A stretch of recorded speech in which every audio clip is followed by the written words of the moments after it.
Malaysia menegaskan akan terus melanjutkan eksplorasi minyak dan gas di Laut Cina Selatan LCS.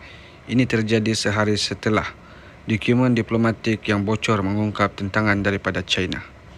Perlu diketahui China mengklaim LCS sehingga 90% dengan konsep 9 garis putus-putus yang bahkan menyenggol wilayah yang berada jauh ratusan kilometer daripada China daratan. Hal itu telah membuat sejumlah negara ASEAN bersetegang dengan Beijing. Tak hanya Malaysia, tapi juga Filipina, Brunei, Thailand hingga Vietnam.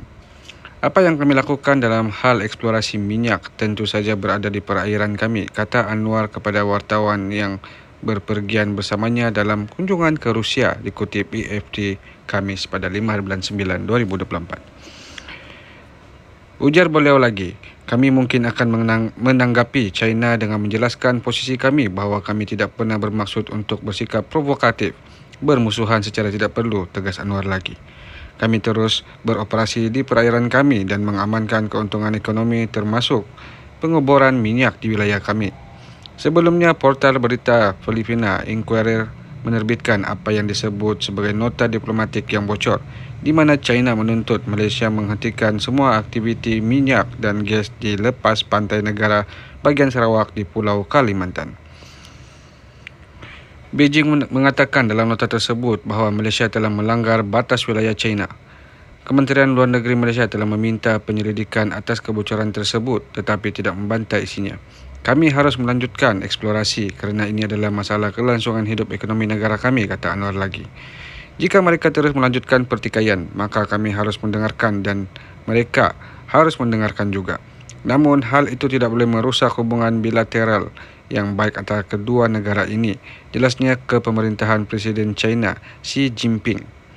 Menurut berbagai sumber, LS kaya akan kekayaan alam, mulai dari cadangan migas yang besar, ikan hingga logam tanah jarang yang aplikasinya banyak untuk industri hilir berteknologi tinggi.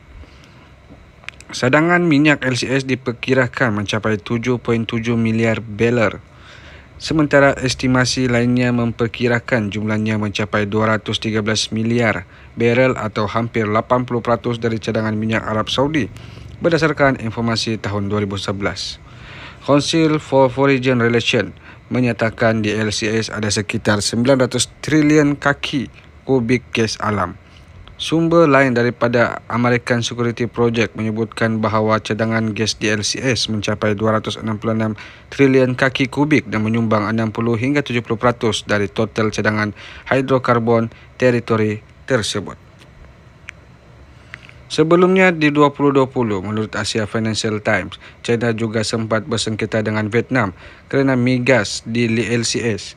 Kapal Angkatan Laut China disebut telah mencegah projek pengeboran dilakukan di perairan lepas Vietnam hingga negara itu harus membayar denda ke kontraktor.